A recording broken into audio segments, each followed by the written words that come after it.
So yeah, today I'm going to be speaking to you from primarily the perspective of a mineral exploration geologist who in the field got really inspired about this opportunity and this idea of there being two worlds, the sort of formal and visible mining industry, and then this somewhat hidden, informal, artisanal and small scale mining industry that I think is often overlooked. I mean, recently, definitely, we've seen a lot more increased attention going to this sector, but traditionally, I think it's something that we haven't really put too much thought to, both as geologists and definitely as consumers.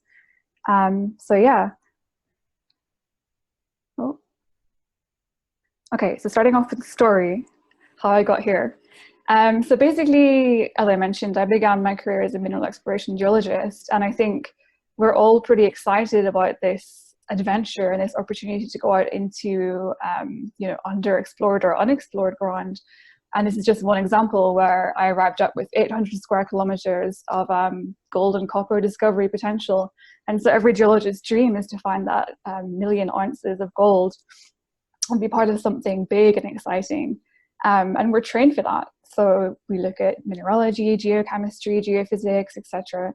But what we're not really thinking about and what we've not been trained to think about is the actual impact that we have on the ground level among those communities in which we're working and the actual opportunities that are there at that time. So if we take the saying that we often hear, it takes 1,000 exploration projects to find one mine.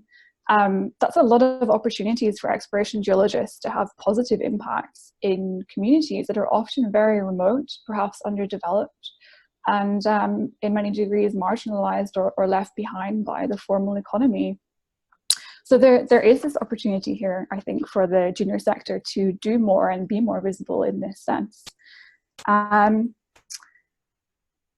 also something that I think is overlooked a little bit might have changed now, but overlooked in geology degrees and training is this presence of the other explorers. So it's not just us that are looking for these minerals. There is this huge part of the mining sector that exists, estimates that around 40 million miners globally, and they're looking for minerals ranging from precious minerals, such as gold, gemstones.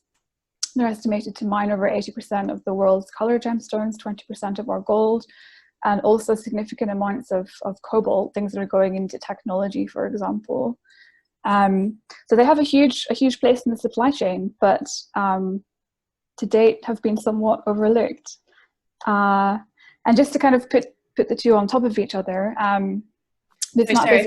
can I just interject just with regards to, I think your slides have been lost from being sharing. Do you want to just reshare your slides so we can all enjoy what you're looking at? 1 second.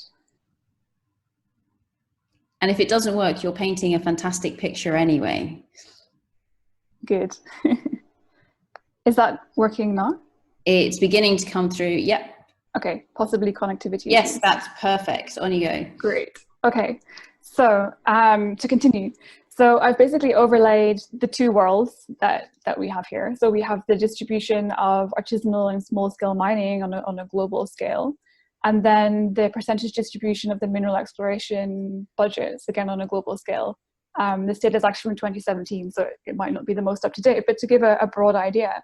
And what we can see is that a lot of our mineral exploration assets are obviously coinciding with areas of prominence in terms of artisanal and small-scale mining. So looking specifically at Latin America, for example, Peru, also DRC, West Africa, East Africa, etc. So these two worlds very much do interface, they do collide.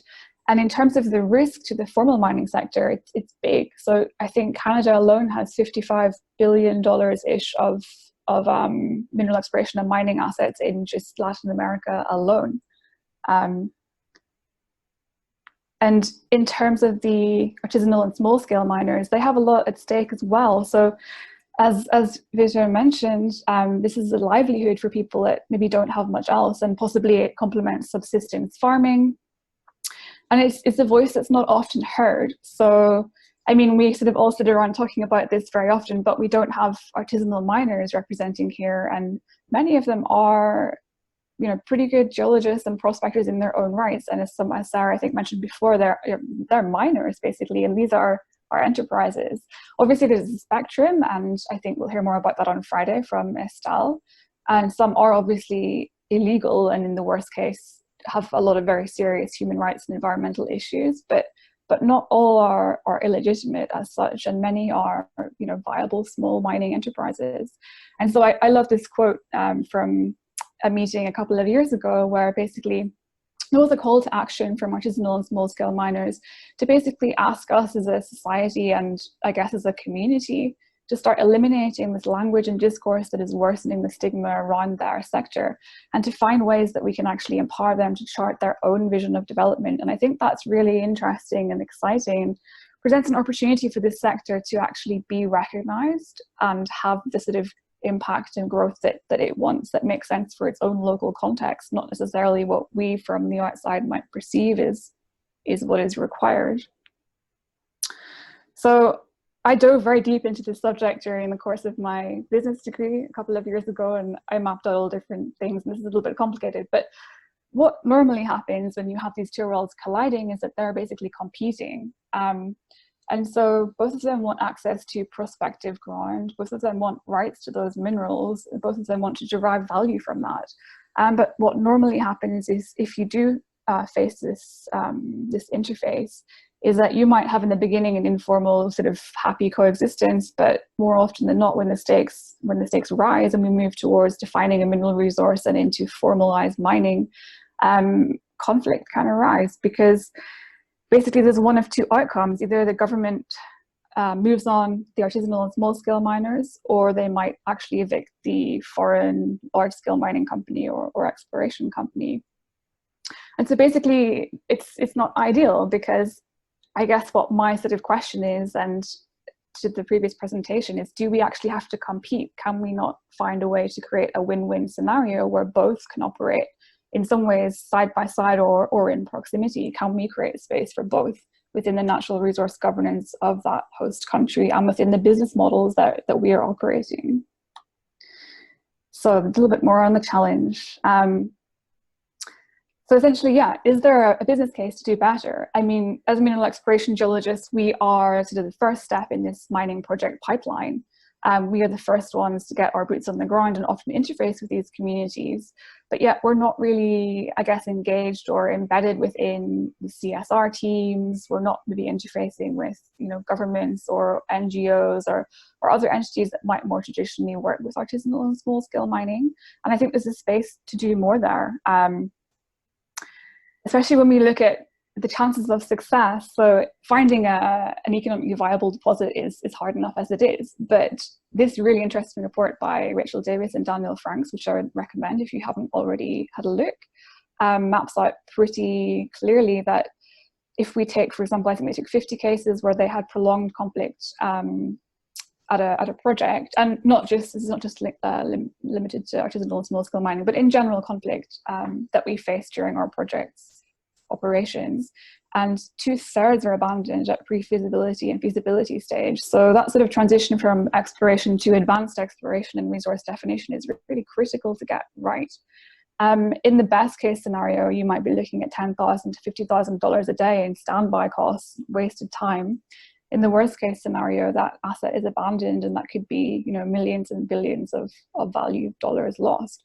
And it's lost for the foreign company and the investors and everything else, but it's also lost at a national level for that host country.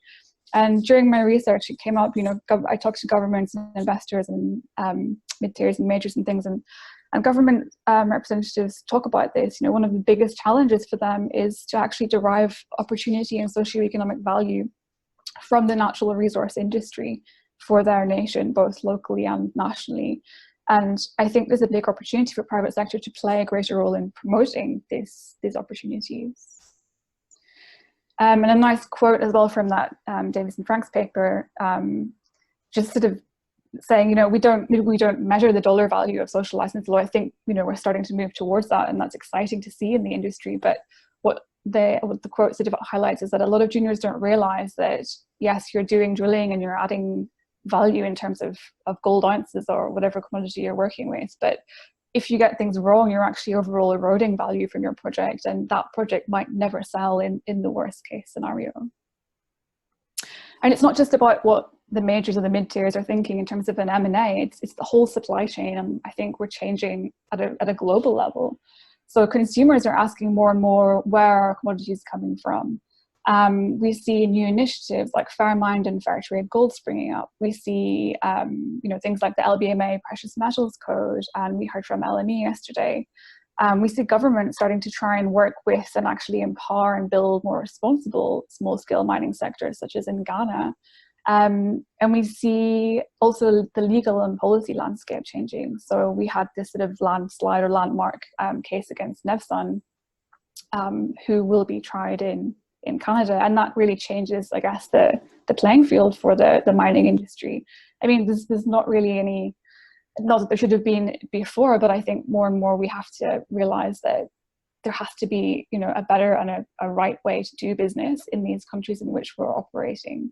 It's no longer enough just to define an economically viable deposit. And again, I guess a couple of good quotes from my research. There's this pressure on the junior mining sector. So the majors see this junior sector as actually being, really, really important. Exploration expenditure is increasing and discovery rates are dropping. And there's a problem on the horizon from 10 years from now as the pipeline of new projects is drying up and the junior sector could fail to deliver. In mergers and acquisitions, the quality of the inherited social licenses to operate is crucial. It's of even more importance than the potential gold ounces, as one failure on a single project will affect the entire company's reputation across all its operations.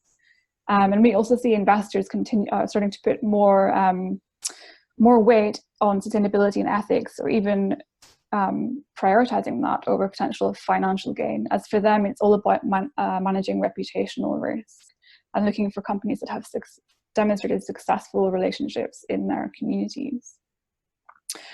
So with every challenge, there's an opportunity. And I think often we look at this sort of concept of social license to operate, which has been floating around the sort of top 10 risks in the EY ranking for the last 5 or more years, but has been consistently ranking #1 for the last 2. I think we often think of the social license to operate as something as sort of fragile, or it's not necessarily, it's a risk. We don't really know how to keep it. Maybe it's a little bit abstract, but what if we start reframing this concept of license to operate as actually an opportunity, and an opportunity to innovate in terms of how we do business as a sector, both in exploration, but all the way across the mining life cycle. At the end of the day, mineral exploration companies and artisanal and small-scale mining enterprises pretty much want the same thing. They don't want to lose access to their land, to their mineral prospects or active mines in the case of ASM. They want to attract investors and they want to access capital to keep going. In the case of the junior explorer, they want to end up with a good deal, a good M&A with a bigger company. And in the case of the artisanal and small-scale miners, they want to be able to access, or it would be good for them to be able to access markets on more fair terms and access capital on more fair terms, and also to be able to take advantage of appropriate technology to improve productivity, efficiency, and mine more safely. And I think there's an opportunity to use scale here, and I think that's where the role of the exploration geologist can come in, and perhaps to date hasn't been used to its full advantage. So if you take, for example, a mineral exploration concession, you might have 50 different deposits, maybe 3 of which you will actually drill, and the rest you sort of set to one side, and you might come back to some of them, you might sort of re-explore or find new things, but a lot of them will just never be economic. Whereas at this small scale, mining scale, they could be economically viable. And just with that idea of having proximity with another company, it creates sort of an access or an opportunity to basically leverage the best of both worlds. Because one of the issues that governments often face is ASM is just geographically so distant that it's hard even for Ministry of Mines or geological surveys to get out and monitor or work with these communities. But if you have a junior there, maybe for 5 or 10 years, that in itself presents, I guess, a channel or an avenue to do something where you can create value for both parties. And ultimately, that's in the best interest of the exploration company, because if they can demonstrate this sort of working or this good relationship where both parties are being honored and valued, it's a strength in terms of that social license and then that M&A later down the line. So I had to put in a rock because I'm a geologist ultimately, but yeah, a little bit of drill core there. But and I think what I wanted to say on this slide basically is that yeah, we're good at finding deposits. That's what geologists do. So let's find ways to better leverage those skills and start talking to, you know, governments, NGOs, social ventures, and ASM communities. Let's find ways to actually be part of these conversations and see if we can push the story forward. So essentially, to sum up, it's no longer business as usual. I think we can all agree everything is changing, right, from, you know, the consumers through to the refineries, investors, etc. So what can we do in terms of business model innovation? And I guess, you know, you could say the sort of cynical motivation is to have a strategic advantage, to have a strategic competitive advantage, to add dollar value to your projects. But this advantage is, again, sort of felt on both sides, because both artisanal and small-scale mining and the juniors or whatever else down the pipeline, they want to retain access to their deposits and to their mining operations. But I think in terms of looking beyond just that, you know, the dollar value is actually about increasing and improving natural resource equity so that people can better benefit from their own resources, both at a local and a national level. And so what are we seeing so far in the industry? I think, I mean, this is sort of a general schematic just based on this idea of curve of adoption or diffusion of innovations. But this idea of ASM sort of, I guess, you know, just let's disengage or let's not work with them, it's too much of a risk, that doesn't really stick anymore. And we've seen that. I mean, you can try and remove the problem or move the problem, but it doesn't work, and it comes back. And it's not really a problem either, because these are just people trying to earn a living. They need to be included in sort of this, I guess, in the mining sector as a visible and viable component. So what we've seen in the past, and what we're seeing maybe more of, I think, which is encouraging, is people starting to innovate different types of business models. And these are coming from different angles. And I mean, some of them are junior explorers or mid-tiers, but what we're seeing is sort of social ventures springing up, things like Boxenam that some of you might have heard of in Burkina Faso, who's working with artisanal and small-scale gold mining. We've seen impact investors getting involved. So the Chambers Federation in the DRC, again, working with small-scale and artisanal gold mining. There's a mining company talking about working with artisanals in Tanzania. So actually setting up a processing plant and processing their ore. So is it something that we're going to see more of, I guess? Because to date, I guess during my research and during my different conversations that I was having, it seemed to be a lot of cynicism. So people have tried these sort of coexistence models in the past, and they haven't always worked out. I mean, you can do a quick Google search for mining companies that have tried this and ended up with conflict scenarios despite doing their best to invest in artisanal and small-scale mining. But are we sort of at this early stage of the curve where people are testing the water and it hasn't quite worked and it's definitely not scaled? But will we start to see different models emerging where we can see scale and we can see impact that can last and actually result in healthy collaboration or coexistence? I think ultimately we're always going to have companies or individuals that just won't like this idea. And that's natural. So many people are highly adverse to risk or highly conservative and will only participate with ASM if forced to do so in terms of compliance. But I think there's a really interesting space opening up here at the beginning part of the curve, and I would love to see geologists being more involved in this moving forward. I think we have a lot to add and a lot to contribute to this space. And so yeah, I would invite anyone to get in touch, and those of you that already have, thank you. I'm looking forward to connecting properly and having bigger discussions around this. And yes, thanks for the opportunity to talk, and I'm looking forward to any questions you may have. Brilliant. Thank you so much, Sarah. And as per usual, you can hear that amazing round of applause raining through the muted microphones around the world. So thank you so much for that. Now, there's some fantastic discussion going on the chats, on the Q&A, also on YouTube as well. And Sarah, just to build on your final, I guess, offer/challenge, there's a question that comes in from Chikomeni Manda on YouTube, and they are asking, how do you think a junior geologist might be able to be attracted to artisanal and small-scale mining? Because often those junior geologists, the career path that is normally set out is just through those larger scale companies. So how do you think we can maybe open up people's eyes so that they see some of these more exciting business models that you alluded to? Yeah, that's a really good question. Thanks, Tico. Yeah, so I think, I mean, there are people like me, I can't be the only one, and I know there's others. There are geologists out there that are genuinely interested in this, but I think it's a valid point because artisanal and small scale miners obviously don't have the capital or the resources to bring in maybe, you know, a geological consultant to their projects. And that's where I think it's interesting to start creating these dialogues between the junior explorers and the artisanal and small scale mining communities, perhaps using the Ministry of Mines or geological surveys as sort of the channel to create those links. Because, I mean, every company has, you know, this sort of CSR budget, but I think this idea of corporate social responsibility is changing from something that has been maybe more sort of philanthropic in the past to something that has to be more, you know, grounded in business and sustainable impact beyond just donations or giving.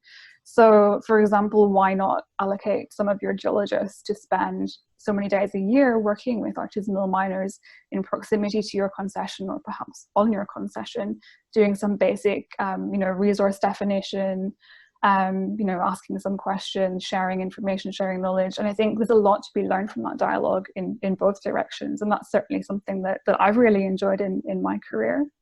And I know that often, you know, this relationship might be seen as sort of as one way or extractive, and then traditionally, you know, often maybe it has been that way, but I don't think it has to continue to be that way. And that's sort of the story that I think we need to start focusing on to move this narrative forward. So yeah, great question. Brilliant. Thank you very, very much, Sarah. And another round of applause to say thank you very much for joining us here today, very early in the morning from Vancouver. Brilliant. No worries. Thank you.